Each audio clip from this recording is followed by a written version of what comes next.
Extraterrestres vivant parmi les humains. Bonjour, je suis Maryse Varou.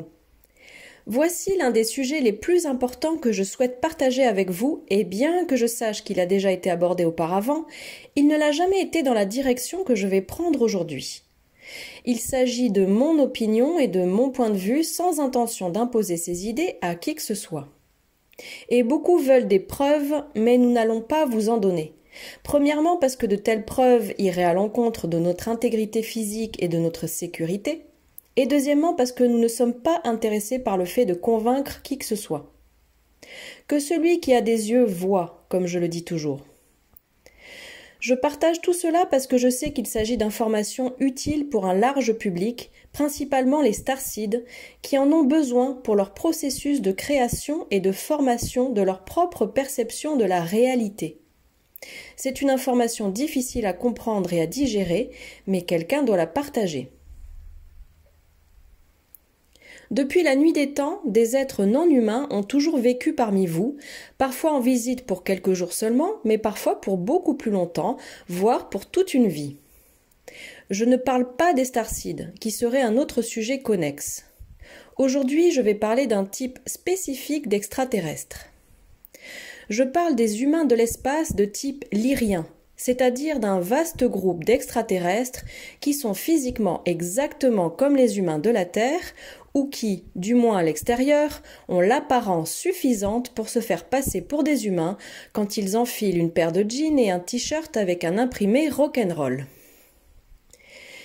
Il y a eu et il y a encore tellement de races humaines de l'espace qui entrent et sortent de la Terre que je ne vais même pas me donner la peine d'essayer de toutes les énumérer. Mais certaines des plus connues, et qui font cela très souvent, sont les Humites, les Antariens, bien sûr les Centauriens ou Alphraciens, anciens terriens, et de nombreux habitants du système stellaire des Pléiades, parmi lesquels les Taïgésiens. Il y a 3 façons principales d'entrer sur Terre.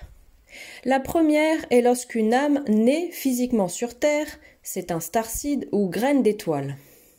Ce premier type est appelé crawl-in, ce qui signifie dans ce contexte celui qui entre en rampant ou à 4 pattes. La seconde est appelée step-in ou walk-in, ce qui signifie dans ce contexte celui qui entre sur ses propres pieds. C'est quand une âme ne veut plus vivre sur Terre et qu'elle veut rentrer chez elle, mais qu'elle habite un corps humain sain. À un moment ou à un autre de sa vie, et en fonction de ses accords prénataux, entre autres choses, cette âme quitte le corps humain sain et elle est remplacée par une autre âme qui veut poursuivre l'expérience humaine à partir de ce moment de la vie. Cette nouvelle âme héritera de toute la vie et de l'identité de la première âme, y compris de tous ses souvenirs, de ses responsabilités et de ses problèmes. Le changement d'âme peut se produire à la suite d'un accident, d'une expérience de mort imminente, ou bien simplement pendant le sommeil. Bien qu'il y ait eu des cas qui se sont produits pendant les heures d'éveil normales. La troisième façon d'entrer sur Terre est celle dont j'ai envie et besoin de parler, et cela s'appelle step down, ce qui signifie dans ce contexte celui qui descend par ses propres pieds. C'est quand un être complètement extraterrestre, de tout âge et qui parfois n'a jamais été sur Terre auparavant, descend littéralement d'un vaisseau extraterrestre, s'habille comme un être humain et s'immisce dans la société en essayant de se faire passer pour tel. Même si les extraterrestres font ça depuis longtemps, il y a actuellement sur Terre un nombre record de step-down. Peut-être parce qu'il y a tellement de folie sur Terre qu'il n'a jamais été aussi facile de se faire passer pour des humains. Ils s'habillent en humains, descendent d'un vaisseau spatial et ensuite ils vont faire ce qu'ils veulent ou ce qu'ils ont besoin d'accomplir sur Terre. Et quand ils ont terminé, ils se rendent dans une zone préalablement désignée où leur vaisseau, avec leurs amis dedans, les récupère dans une extraction classique. Certains peuvent descendre pendant quelques minutes ou quelques heures pour obtenir quelque chose, comme de la nourriture par exemple, ou pour obtenir des échantillons scientifiques. Mais d'autres peuvent vivre sur Terre pendant de nombreuses années en utilisant une identité humaine qu'ils peuvent avoir fabriquée avant de descendre ou bien ils peuvent utiliser l'identité d'un être humain qui est mort ou a disparu. Ils planifient très soigneusement l'identité qu'ils vont endosser et passeront par toutes les étapes qui sont nécessaires pour se comporter comme on l'attend d'eux. Les variantes à ce sujet sont innombrables. Je vais maintenant parler ouvertement et directement des Svaruniennes.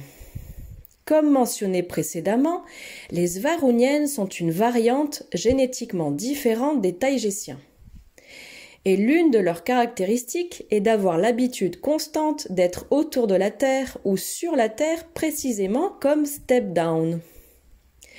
Tout simplement parce que nous en sommes venus à aimer la Terre et ses habitants et à la percevoir comme notre deuxième maison après les planètes qui gravitent autour de l'étoile des Pléiades Taygeta.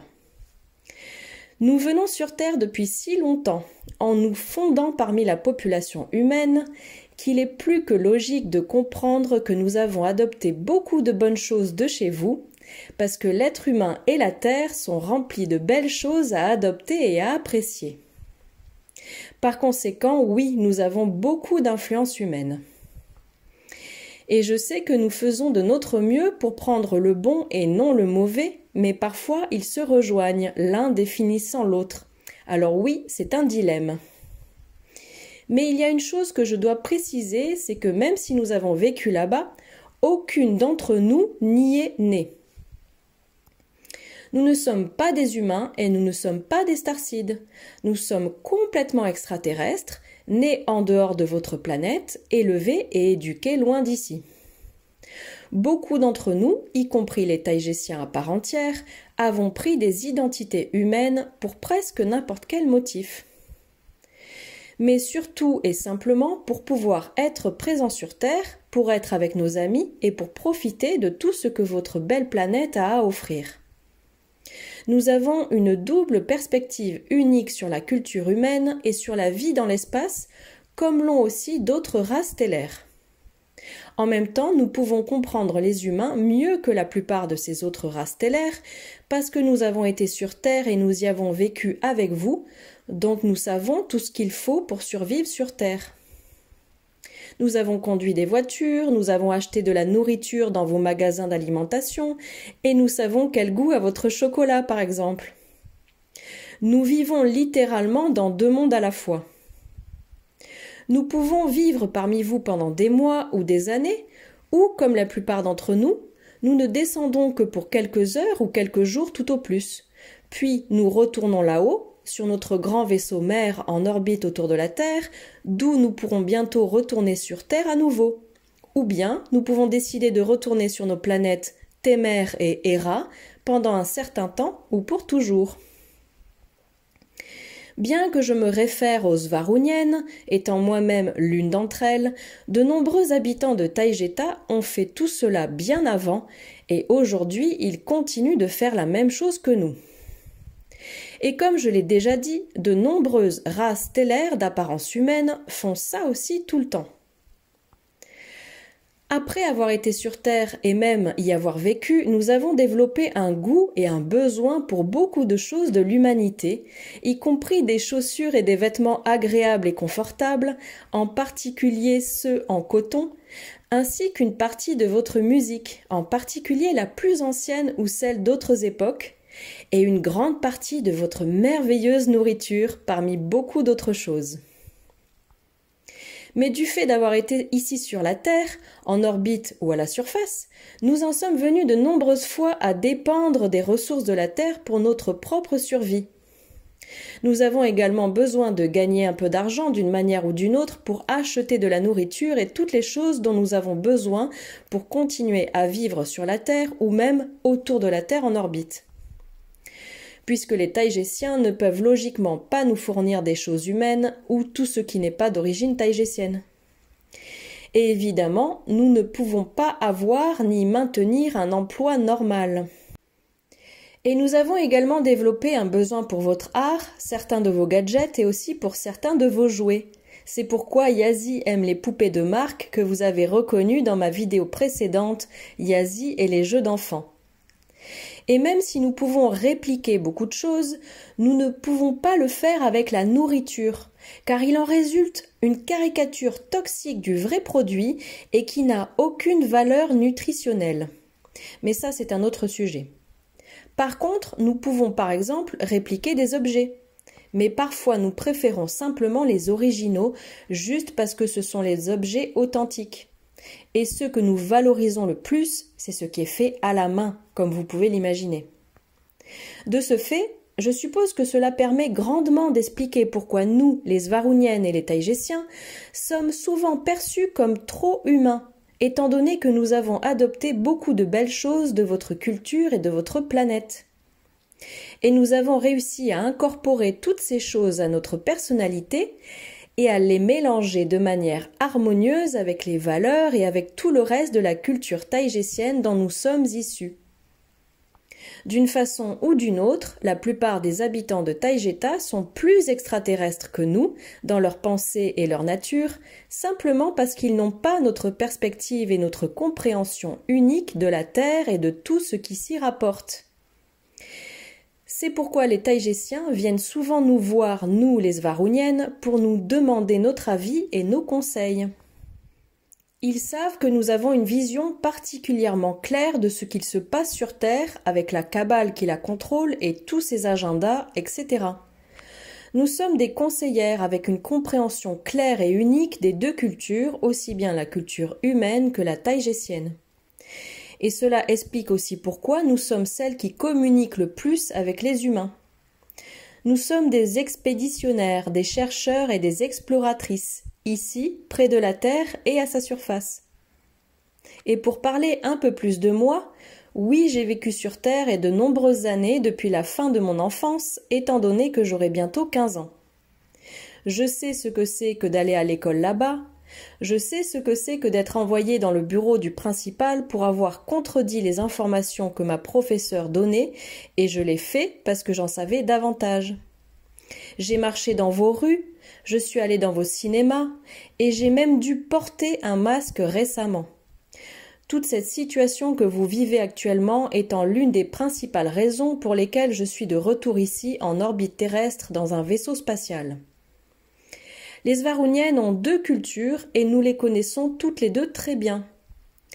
Je sais donc que nous sommes parmi les plus qualifiés pour parler d'exopolitique à notre propre manière et avec notre perspective unique. Et tout cela ne nous rend pas moins extraterrestres. Comme nous l'avons déjà expliqué, il n'y a pas de limite, de frontière ou de délimitation claire entre l'humain et l'extraterrestre. Il s'agit d'une frontière brumeuse, floue et obscure que seules quelques personnes sur Terre commencent à comprendre. C'est aussi parce que les extraterrestres eux-mêmes ont gardé cela secret pendant très longtemps, principalement pour leur propre sécurité. Nous, les Svarouniennes, aimons la Terre et l'humanité autant que nous aimons Taïgéta et tout ce qui s'y trouve. Nous sommes filles de deux mondes et de deux cultures. Merci à tous de m'avoir écouté aujourd'hui. Toute mon affection, je vous embrasse fort. Marie Svarou.